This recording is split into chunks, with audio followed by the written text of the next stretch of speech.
Good morning.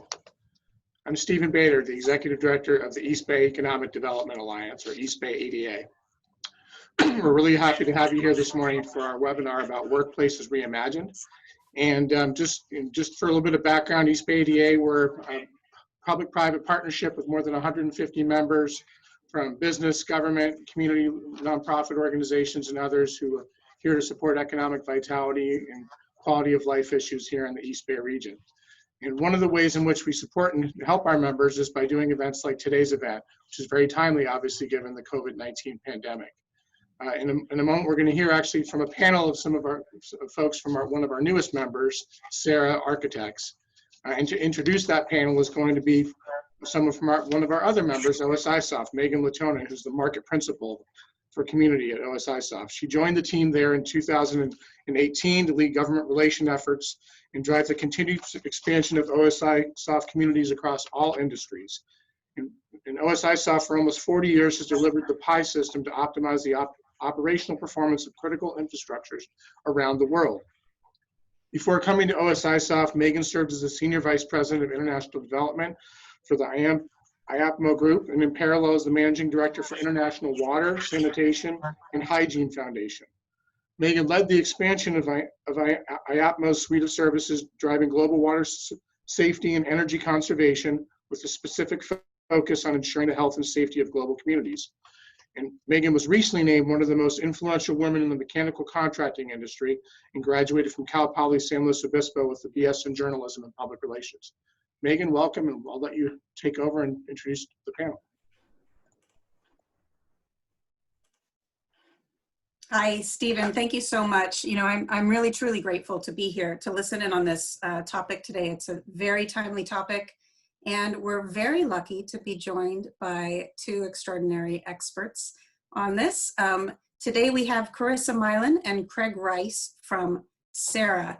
So, Craig, Carissa, thank you so much for joining us, and just give me a second to do a quick bio and introduction for both of you.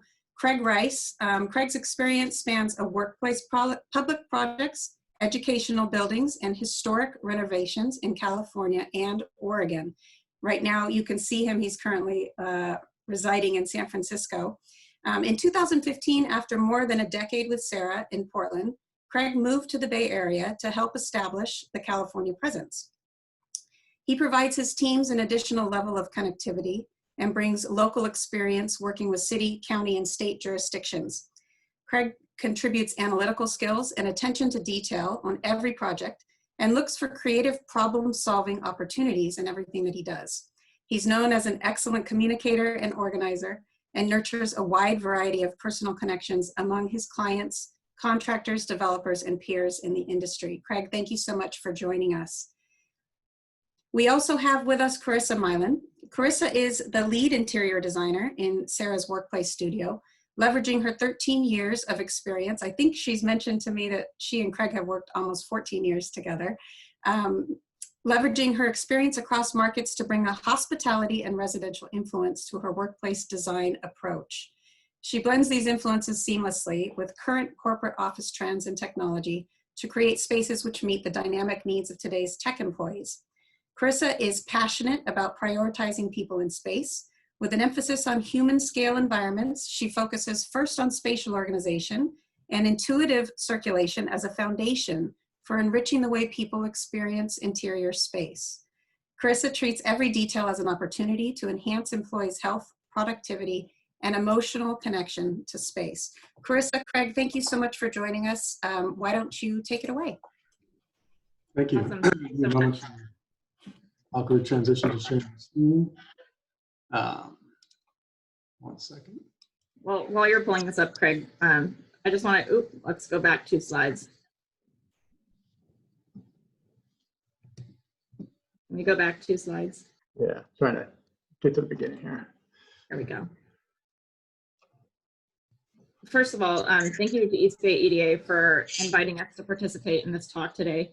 We're talking about Workplace Reimagined, which is a huge topic that we could undoubtedly talk about for hours on end, but we have just an hour today and we want to make sure we have some time for questions at the end. So we are going to speak to this from kind of a more of a personal place, because what the workplace reimagined looks like is going to be really different for everybody's individual organization. So we hope that today you may find some value in some of the things that we present, and hopefully come away from this feeling inspired about reimagining how you guys take people back into your workplaces. So we'll go through a quick introduction of who SERA is, talk about what we've learned from this crazy work from home experiment, what we hope to carry forward, and then how that might translate into the future of office. Let's go to the next slide, please. So SERA Architects has been in Portland for 52 years. Our practice was built on the history of the city, focusing on rehabilitation, preservation, and adaptive reuse of historic buildings. We're really passionate about reinvigorating and strengthening communities, which is why we moved to the Bay Area in 2015 and settled in our permanent home there in Oakland last year. And similar to our work in Portland, we're excited about the opportunities to build community within the Bay Area and be a part of the development of sustainable building, fair housing, economic balance, and prosperity for underserved communities. We currently have about 160 people in Portland and about 25 in Oakland. Next slide, please. So just to create a framework for this talk, just so everybody's aware of who we are and what we're going to talk a little bit about. We're designers and architects, we're creative thinkers, we're workplace strategists. We're really actually excited to see our colleagues again someday. So this is really visioning for what the future of workplace could be like based on what we've learned from this pandemic, thinking beyond the scientific guidelines to create workspace that helps people feel happy, safe, energized, and really generating some enthusiasm about why we want to come back. Craig and I are in no way scientists or doctors, real estate brokers, or financial strategists. And what we're going to present is not a one-size-fits-all approach or a presentation of desk layouts or physical products. Lots of you guys ask some really specific technical questions about those things, and there are a ton of resources available on all of those. And just like everything else in the world right now, we're not going to get through this alone. And so we're also looking at the research that our colleagues and collaborators have put together. So at the end of this presentation, there's actually a slide with a bunch of links to some of the other resources about some of the more technical things that we'll be sharing with you guys to follow up with afterward. All right, next we're going to take a quick poll to just understand how people are feeling about working from home. Yes, I love working from home, it's the greatest thing, or no, we hate it and we can't wait to go back and smell the weird microwave smells in our office. Looks like a lot of you guys are really enjoying this remote work. All right. Okay, so we're kind of split. Well, some of you guys are really enjoying the remote work. I think like some of that may have to do with some of the anxieties with coming back to work, but it looks like we're pretty split here. We'll go ahead and end the poll. All right, Craig, do you want to move on to the next slide, please?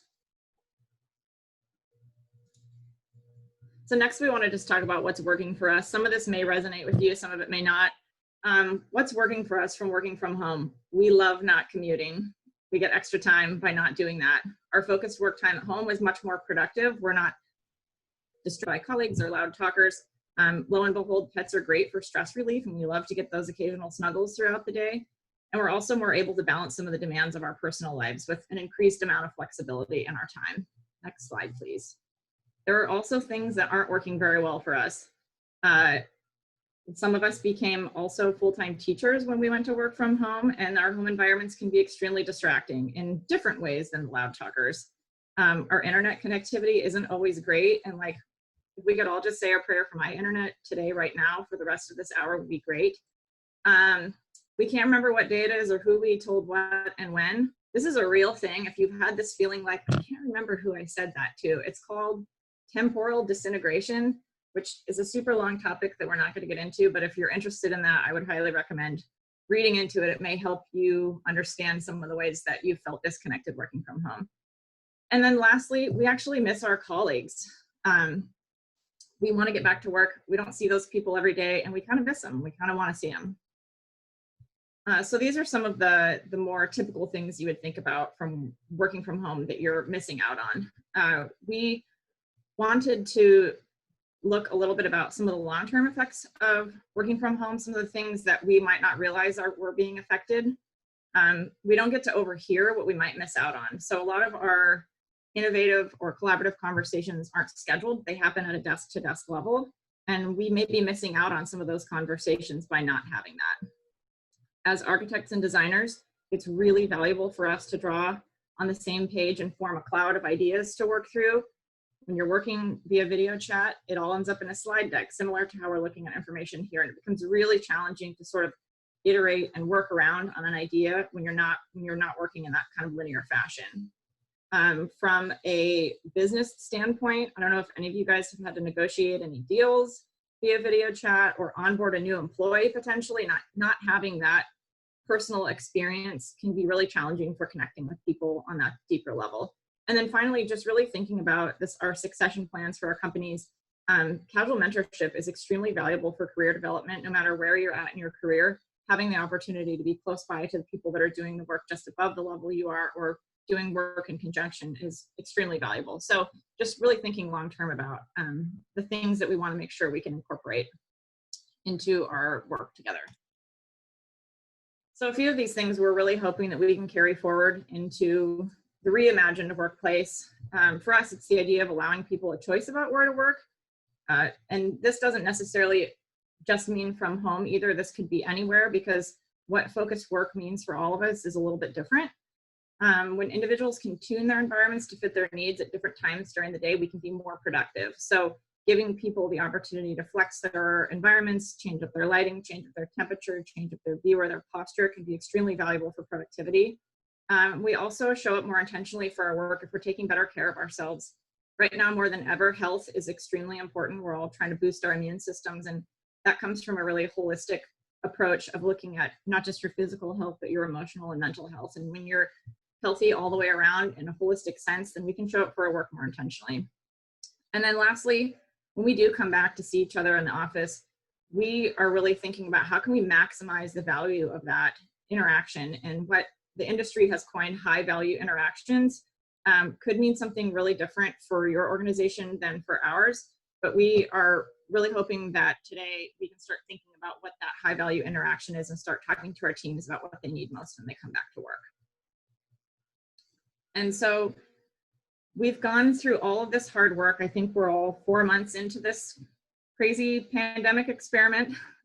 And if we don't learn anything from this experience moving forward, the hard work would all be completely wasted. And so the current return to office thinking, if we're just looking at the baseline of putting people back in desks, it's the simple stuff like increasing distance, decreasing the number of people, not considering working from home as part of that strategy, and really almost a Band-Aid approach of trying to just get back to work like we used to is what we're hoping to do. Next slide.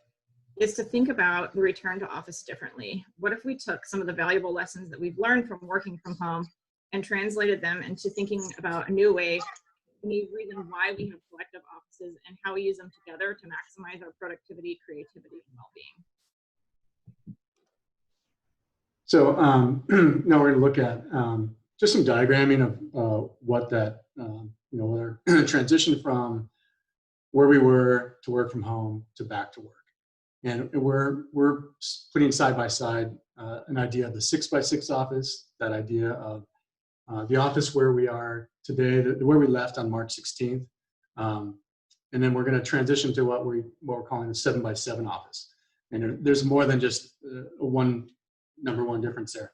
But the 6x6 office, again, is where we left on March 16th. It's not exactly a design, but it's the way we've run our businesses over a long period of time and where we arrived at that point in time. So you can see in this space, we're going to, like all of us, we're going to go back and take out every other desk and create some space. We're going to put up some plexiglass and use some signage to control our environment and be safe.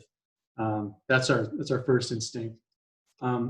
If we go back and look at diagramming what that day looks like in where we were, it's generally a prioritized 8 to 5 workday. Everyone's in the office at the same time, and it sets up commute on either end of our day. The things that we otherwise would do with our day get pushed to the edges. Those blue bars. That might be some exercise in the morning. In the evening, that might be spending time with the family, doing some teaching, cooking, whatever it is that you want to do. And And the day gets longer when we look at that burnt orange bar, the overtime, where you have to spend a little more time in the office and stretch that day. Then we went into work from home mode. So the first thing we did was we took out our commute. That was great. And that allowed us to sync up our day a little shorter. But I think our first instinct was to keep everything as an 8 to 5. We instituted some rigor to our day to try to keep things moving, try to keep things the way they were, and try to keep productive. But over time, we began to see, it's been, as Carissa said, 4 months now, other things worked their way into our day. Some people still like the formality of, I iron a shirt every day because I like to start with a little bit of that transition from home to work. That's my transition. But I've also picked up other things like cooking meals that take a long time, watering my plants. Other folks have become teachers and other things that now that we've all been working from home, we've had to pick things up. So if we diagram a day, it's become much less synchronous. My schedule might be this top bar, right? I start earlier, take a break in the middle of the day, do some things, and then work my way back. Whereas my coworkers might do something differently. But we've learned, I think the biggest thing is we've learned to trust our coworkers, and we're getting our work done, and we've learned a lot in this time of play. So when we come back, we want to look at transitioning from the 6x6 office to what do we learn? We've learned to stretch our day out. And the 7x7 office is where 6x6 was about time, 7x7 was about, 6x6 is about space. 7x7 is a day that stretches from the time we can work from home in the morning throughout the day. So it's a 7 a.m. to 7 p.m. stretch, and it looks different. It's looking at putting these two side by side. Again, it's getting the synchronous schedule in that 6x6 to down in the 7x7. We're able to get working those other things throughout the day, and it looks different. It's a more residential appearance. Looking at the textures here, we're able to keep more casual furniture, seating, highlighting wood, bricks, wood, a little different feel than where we were in the other typical settings. Here we have multiple collaboration areas, different work styles, so we can be at our desks, be at conference table, and then work at a high collaboration area. In this case, we're choosing, again, rich textured materials, even down to the choice of our window shades. Here, previously we had Meco shades. Here we're able to go to a louvered system that brings, takes the light in the light that we get in the early morning. So again, the office is about high value interactions. We've got different studios in our office, and we want to prioritize those uses of the office that are about meetings, collaboration, and those things, and less about spending that 8 to 5 answering emails side by side, when we can, again, use the office as a resource for those times where it's most valuable to be together. In this instance, again, going back to what that timeline might look like, I might spend my day, beginning my day at home, answering some emails, doing some work that does need collaboration, then going to the office, sit with my coworkers, use resources like phone rooms and meeting spaces and collaboration areas. Later in the afternoon, have a more casual interaction and meeting.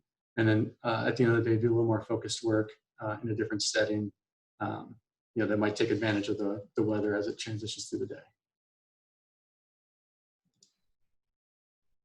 So what we're really focused on is this idea of providing more choice within the workplace.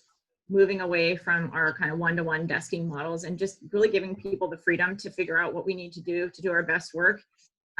There are a lot of components that would be necessary to make something more like this trust-based model work. And fortunately, we've gotten a pretty good test run at it to figure out what's been working with us from home and what we might be able to carry back with us. So really thinking from a trust-based model, from a leadership perspective, you know, being productive and being successful at your work probably isn't going to look like sitting at your desk for 8 hours a day anymore. So from a leadership perspective, really thinking about some of the other ways that we might measure success and productivity for our staff and our team members. Communication, I'm sure all of you guys have gotten to test this out, how we're communicating what our expectations are to people, when we're going to be checking in, letting people know where we're going to be and how to best get a hold of us. You know, in this kind of 7x7 model where you may be more flexible throughout the day, it may be even more necessary to communicate where you are and kind of what it is that you're doing throughout the day to ensure that people can connect with you intentionally when you are in the office and still be able to get a hold of you regardless of what's happening in your day outside of that. And then also thinking about the idea of transparency and authenticity. Now more than ever, we're all going through this crazy time together. It's 20 years ago, it was like, leave your homework at home, leave your home life at home, come to work as a completely business focused person. And over the last few years, it's like, we all have personal lives and it impacts the way that we get our work done. And now we're all going through something really crazy together. So if we can be more transparent and authentic with each other in our communication and the way that we're connecting with each other, how does that help us trust each other more moving forward into this new world of work? Also important for being successful in this 7x7 model where you have a choice of where to work and your choice of different types of tools. Technology is extremely important. It's obviously having a huge impact on our work from home, whether successfully or unsuccessfully sometimes. When we left from home, we had to scramble kind of quick and we didn't get a good opportunity to test out some of the tools and methods. So moving forward where we have more flexibility and choice, really focusing on technology. What are the specific technological tools that our teams need to be successful? Cameras and good audio equipment. If you have a camera that doesn't work, that's probably not been working great for you from your home environment. So I know it's really easy to turn your camera off, but it's so valuable to have face-to-face feedback when you are working in remote locations. And also thinking about ergonomics in both work and home environments. Ergonomics have played a huge role in people's health and productivity. And so it's important to be able to help people focus on that regardless of where they are at. And then finally, policies. What policies do we need to put in place for people to have that flexibility and choice? It's important to allow that, but we also have to be practical about what our needs for our businesses are and ensure that the way we provide flexibility still meets our operational needs and that we're clear about what those are with our employees. And then lastly, just really thinking about this idea of gestures of choice. Like Craig alluded to this a little bit earlier too, but from a spatial perspective, how do we maximize what that high value interaction looks like for all of our employees? For SERA, it's really about having that shared space to draw and talk and meet and look at a cloud of ideas, and what that might look like for your employees could be something totally different. And so we encourage you to pull your employees, like talk to people. What is it that you need when you come back into the office? Run a couple of experiments, figure out what that unstructured time might look like and that unstructured space. And what we're thinking about is, if we want people to come back into the office, and a lot of you guys love working from home, how can we take some of those cues from working from home, put them into the office to make them more comfortable spaces, more human scaled, better daylight where we get to choose where our desk is close to a window, and being able to change our postures throughout the day. So thinking moving forward, SERA Architects in Portland is actually working on building our new office right now. We're looking for some office space and we found a sweet spot, but it's a little bit smaller than what we had put into our program. And so we are getting an opportunity right now to think about how we might take some of these lessons learned moving forward and thinking about embracing this reduced workspace area. A couple of ways we could achieve that: reducing built seat count by moving to a more work from home or a less than 1-to-1 ratio, and also potentially thinking about shifting the balance between individual spaces and collaboration spaces to gain more efficiency without losing effectiveness, or a combination of both. I suspect it will be both. So stay tuned. We're really excited to test out this potential 7x7 split model where we're not all here at the same time in SERA Portland. So keep your eyes peeled for that for the next 3 to 5 years or however long it takes us to get there. Next slide, please. So in the interim, what do your employees need to have the most valuable face-to-face interactions? When we left the office, we didn't get to do it in a very organized way. We had to just kind of be scrappy, and we all got home and set up our home offices, and what that looked like on day one is probably really different than what it looks like now. I'm sure all of us have made some shifts and tweaks and made some adjustments over time to make these spaces more comfortable and productive for us. And so when we start to think about returning to office, think about how we can be a little bit scrappier with coming back. Like, can we put some things in place and test some things and change them? I think all of our employees have proven their ability to adapt over time and be flexible. And so, like, how can we take those same kinds of lessons learned to encourage a sense of collective ownership and in an overall space, and not just utilize that one-to-one desk space? Next slide, Greg. So we're going to look at, these are, again, our idea for moving from where we were, learn to work from home, and then back to what we're doing, back to the office. So we'll take you through the things that we're doing in our own office in Oakland.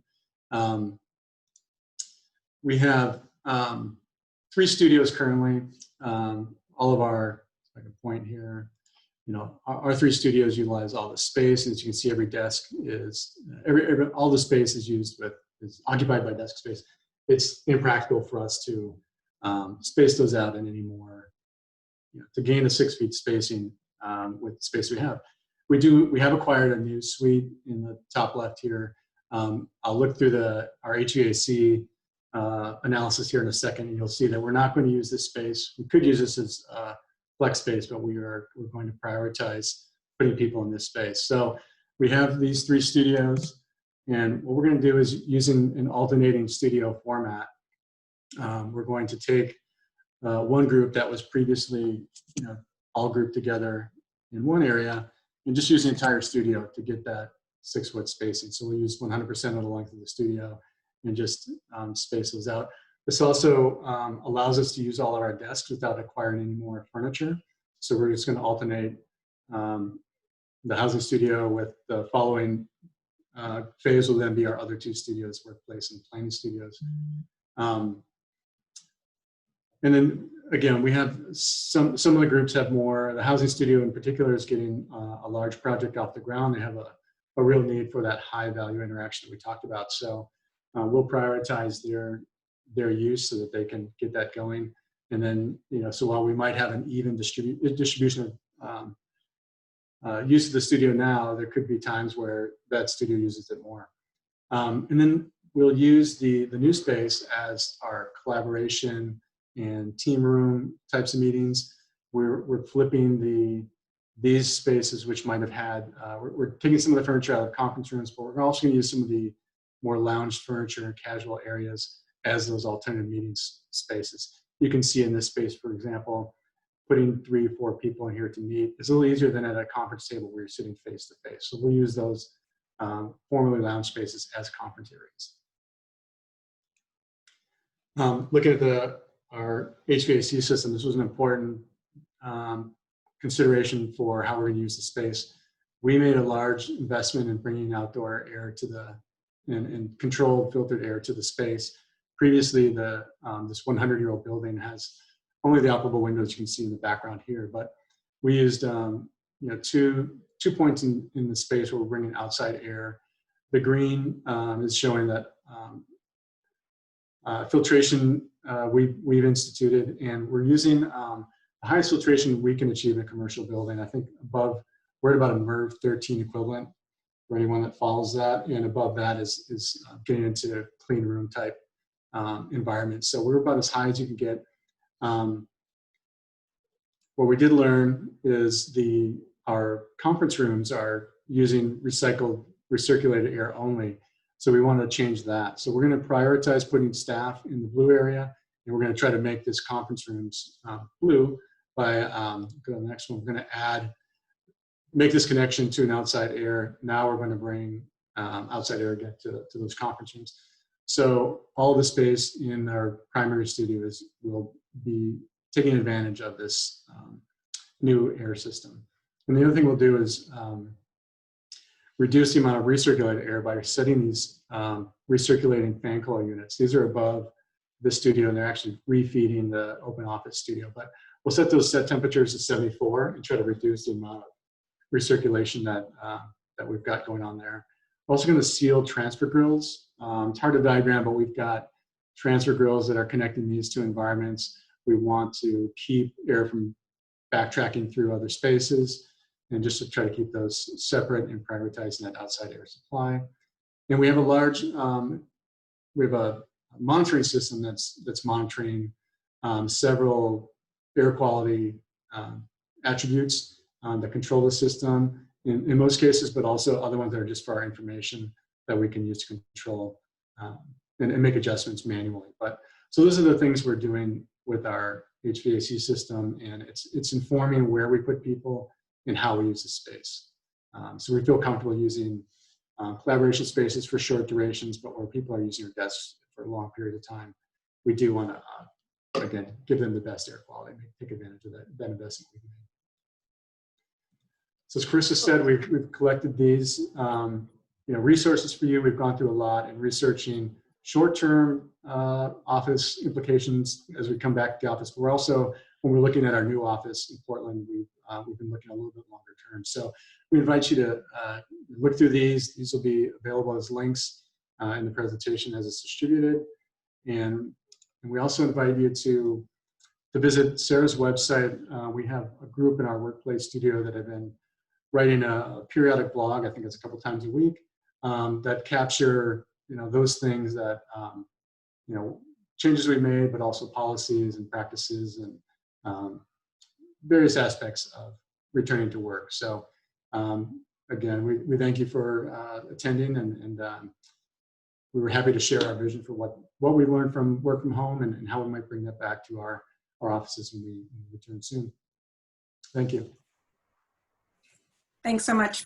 And Carissa, thanks for walking us through this. We wanted to leave a good amount of time for questions. Thank you. I think we have about a half an hour here left. We did have a few questions that were submitted in advance. So let's start with those, and then time permitting, we will take some open questions from the chat box. So please, if you have questions, send them through the chat box, and we'll do our best to cover as many as we can. So the first question is pretty general. You covered the basics of it in your presentation. Speaking to the collaboration areas and other solutions with the 7x7 model, it's really top of mind for those that I've spoken to, and a focus of our COVID response team as they continue to put together our guidelines for return to office. From your perspective, Craig and Carissa, what's the future of team meetings, gatherings? Yeah, I can speak to this. So this is something that we've been working with on some of our clients that are also starting it looks like I just was muted. You're back. Am I back? You're back. Okay, great. So one of the things we've been working on some kind of like crazier ideas with some of our clients, and just going big picture without having to be super realistic right now about how we might flex some of our environments. One idea that we have been working through with one of our clients is thinking about, we called this lovingly flip mode, thinking about the idea of open office as collaboration and enclosed office as focused space. So flipping our conference room functions and flipping our open office functions. So where we are requiring more space and we want to give people a more comfortable sense of being able to move around and interact with other people while still maintaining social distance, can we change our open office environments to be those collaborative zones? If we're working from a more work from home model for focused work, if you have an hour between meetings during the day, maybe you go to an enclosed space where you can control what's happening in that environment a bit more for an hour to answer email or something. So I think like our biggest challenge with our collaborative spaces is ensuring that we have enough space for people to be comfortable in those environments and to maintain social distance, at least until there's a vaccine. So really thinking about spreading out for those collaborative functions. Great. Okay, thank you. And Carissa, you spoke a bit, just a little bit of a shift about temporal disintegration. How can the built environment promote psychological safety for individuals? Yeah, for sure. So this is something that we think about as a basis of all of our work. I would say most of SERA's design work is rooted in what a lot of people are talking about right now, but biophilic design principles. It's the idea of going back to the basics of what makes us comfortable and feel safe as human beings from a basic psychological perspective. We've done a lot of research on biophilic design principles. It's really the idea of connecting people back to their natural habitats or their natural environments. And so I think some of the same principles that we would use, that we would apply from our biophilic framework are similar to the way that we would return people, making sure people have access to daylight and views, making sure that people can see one another, have access to natural materials, and really thinking about bringing nature kind of into our indoor spaces. That's definitely become more popular over the last 10 years, and just thinking even further about creating that really safe, comfortable environment for people at work. Great, thank you. Okay, the next question, do you have data on whether a weekly or a daily shift rotation is better for team performance with RTO? I could take, well, we looked at shift rotation from a science standpoint. One article that we were influenced by was a 4 days on, 10 days off model. So it looked at if a group of people came in for 4 days, if there was ever an infected member of the team, that could reinfect the rest of the team in those 4 days. So a 4 days on, 10 days off model works from a science standpoint. As far as effectiveness for teams, we've actually settled on a 2 days a week with a clean day between. There's that a need to collaborate on a more regular basis. If we did it if we spent 2 weeks apart, it's a little more difficult. I did like one idea that one author had about the strong trust you gain in the short time you're together. It's like a holiday where a family gets together over a holiday, builds a lot of trust. You have all the familiarity and with your team members and trust, but you just rekindle that when you're together, and it lasts for quite a while you're apart. So getting together for even short durations every other week is a good way to phase our way back in from that standpoint. Okay, thank you. And how do we incorporate remote working video calls into our office culture post-pandemic? Yeah, I'll take this one. Craig, you can jump in too.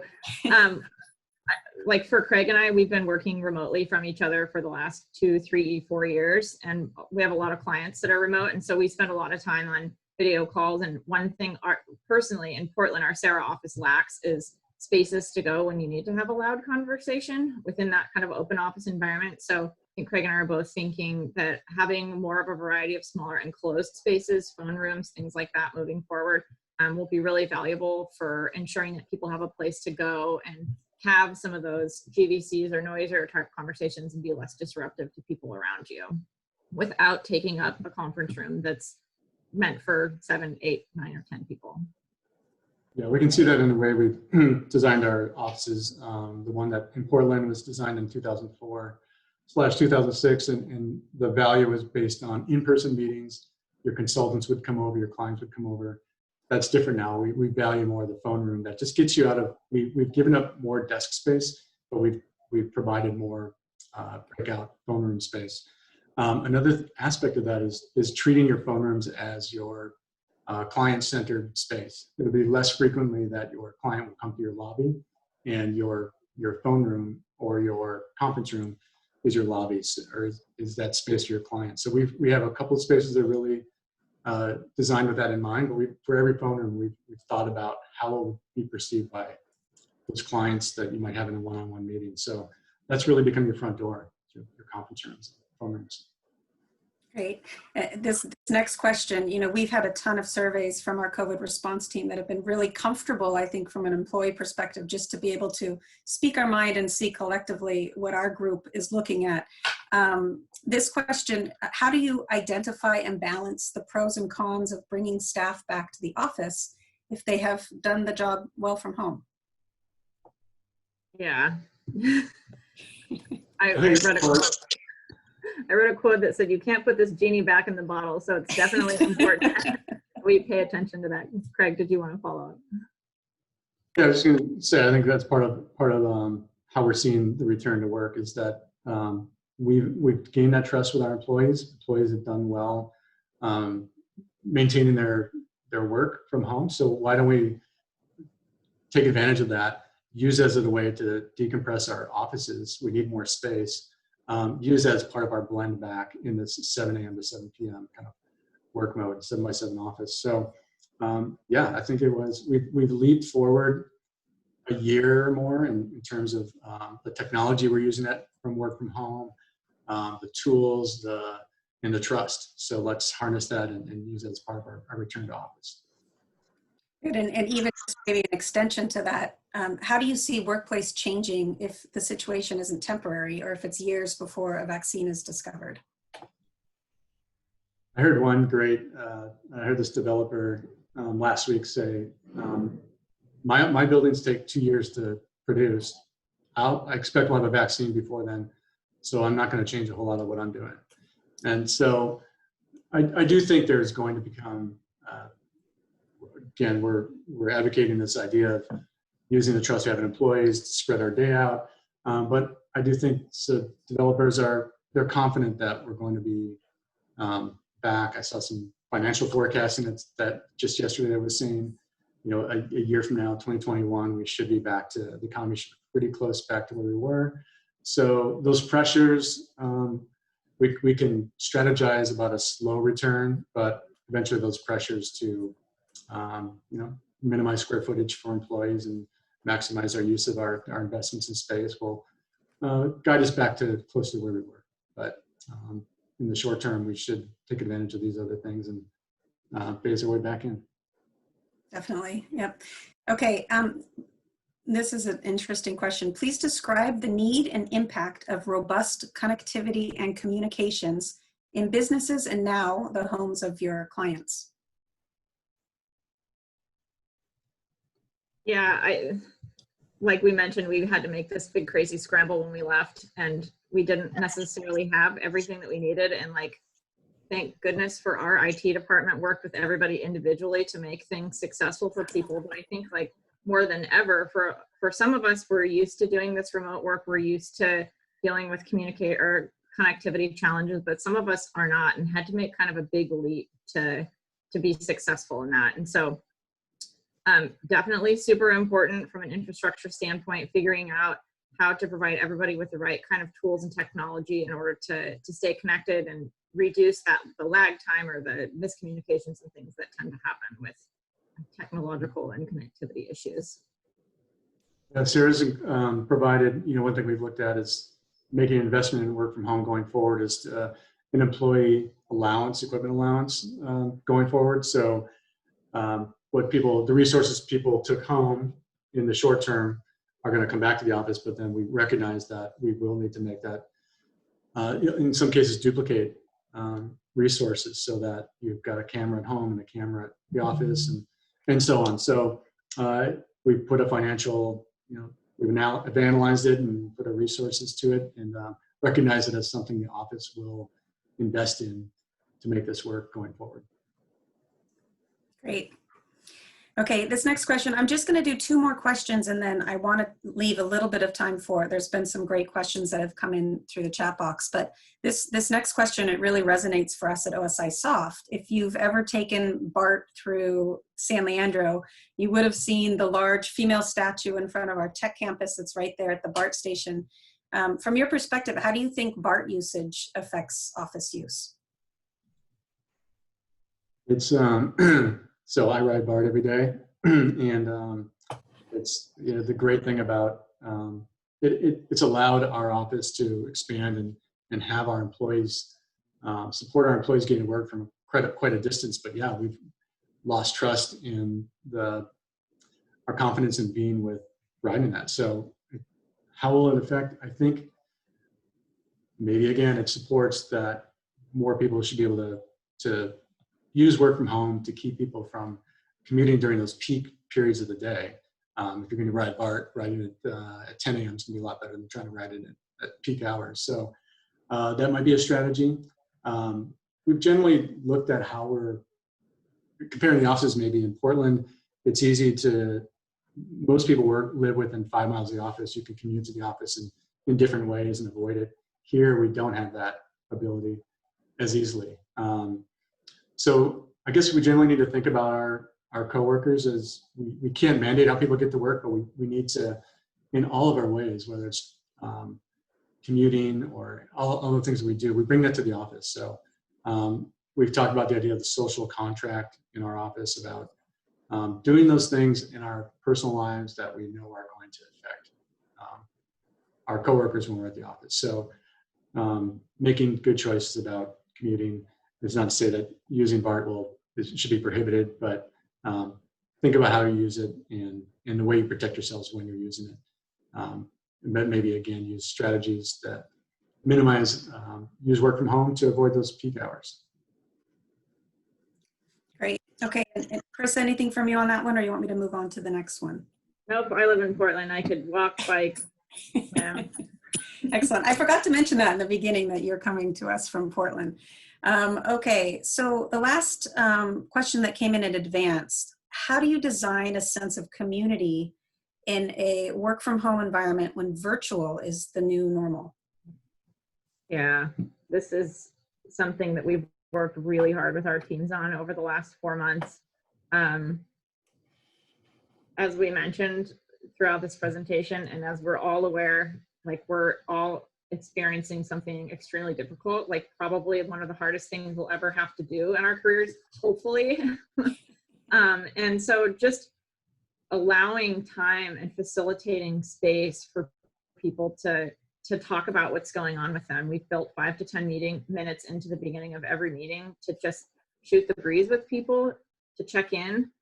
We've made sure that from a leadership perspective that everybody on our teams is having at least one touch with somebody from the leadership team every day, whether it's a daily scrum meeting. We have meetings that literally only last 10 minutes, 10, 15 minutes to just check in on what are you working on today? What kind of barriers can I remove for you to get there? And then focusing on a larger organizational perspective through our HR team, making sure that we have our one-on-one check-ins with people, not just for career development, but just to really check in and see how people are doing. We have had this fantastic opportunity throughout this to work on some activities that we call betterment activities. It's a little bit like dusting out the closets and reorganizing some things, but from a design and architecture perspective. And one unexpected value that we gained from that is that people from disparate studios or people that wouldn't normally work together had an opportunity to collaborate and talk, and people were really excited about having that opportunity to work with a colleague that they wouldn't normally get an opportunity to do that with on a daily basis. So it's that communication piece is so valuable and so critical, helping people figure out how to connect and just, again, be more authentic and transparent with who we are and how we show up every day. Definitely. We have, so the pie system is our product, right? And we have a homemade pie site on Teams that everybody kind of talk about the touch points, but uploads different pictures. And it's been really neat to see. I mean, even just the intimacy of seeing where you're working from. I'm in a little back shed behind our house. It's the only quiet place in our home. But yeah, definitely. Thank you for that. So with that, we have about 10 minutes left, which is actually perfect. There's been some really good questions that have come through there. I'm going to jump around. We'll just read through the questions, but the first one is focused on furniture, coming in from Judith Wetterer. She's asking, are you choosing furniture in common areas that are easier to keep clean and disinfected? Yeah, I'm happy to touch on this. And again, this is a really complicated topic because disinfecting surfaces is one thing and choosing materials that are naturally antibacterial is it's much more complicated. Typically in conference rooms and things like that, we're expecting people to eat in those environments under normal times or to have ink or other things that can be messy. And so in things like conference rooms and chairs that already have hard surfaces are going to be a little bit more simple to disinfect. If you think about what happens when you're talking and where those droplets fall on horizontal surfaces is what we would be more focused on in terms of being able to disinfect those surfaces. We are very focused on sustainable building and making healthy places for people. And a lot of times the materials that are inherently like hospital grade fabrics and things like that that are antimicrobial, like they're really meant for those super infectious environments and aren't particularly good for human health. So I think that is something, it's a really good question. It's something I know the furniture industry is really focused on, is balancing how we create materials and how we create furniture for people moving forward to help mitigate the spread of infection, but also aren't making people sicker in the process from other things. So I would really just think about horizontal surfaces, like things that are going to be wiped down, and then creating time and space between when people are using some of the softer surfaces or things that we're concerned about having particulate on. Okay, and the next question, it's a little more of a deep dive, but I'm sure it came in during a specific part of the presentation. The question is there a calculation for the amount of outdoor air induction per person that you can share? Yeah, there are a couple of HVAC questions, and I don't have a specific answer to that one. What we did, another question was about fire, so I'll combine a few things. So we prioritized, when we installed our system, it was about filtration. It was about bringing outside air in, but high levels of filtrations. And we were thinking about the fires we've had over the last couple of seasons. And so that was the ability to, again, control that air.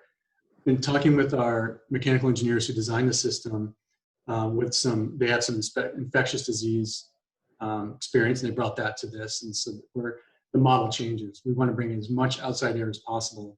And so now that's the change. So we're gonna do something as simple as opening our operable windows, which is an acoustical challenge. That's why we wanted to close them. So we're gonna change that. We're gonna change the economizers cycle, so we're using that 100% of the time. So I can't, give you a CFM number on how much fresh air we're bringing in, but using our existing system with almost no additional cost, we're just reprogramming things to bring in more outside air and then change the set point on the recirculated air. So that we're doing that as little as possible. So those are the priorities. So it's, and then when, if we do, another question was about filtering air again. So if we were to have a fire in the fall and have to do this again, then we need to make a choice about going back to closing those windows, reducing the amount of outside air, and paying more attention to that filtering. So I think it would be easy the three things we did was to analyze our system, where's our best indoor air quality, put people there, clean your air filters and improve your air filters going as high as you can, and then change your set points so you're doing less recirculation of existing air within the space. So those things are almost all very low cost. So I think those are things I would do first. There are a couple more questions on the same topic. One, how expensive might it be to update the HVAC? And another was, if you had a contractor, what contractor are you using for the reconfiguration? Yeah, we're using the building contractor. We're just transitioning from closing off the system that we've just installed the system. We really have just wrapped up the project at the beginning of the year. Integral Engineering happened to be our mechanical consultant. They're the ones who brought their experience with a vast variety of types. It's hard to change your HVAC system if you're in a building that's already got a system in it. So our building uses a VRF system, and there wasn't anything we were going to do about changing that. So that's a hard one to tackle.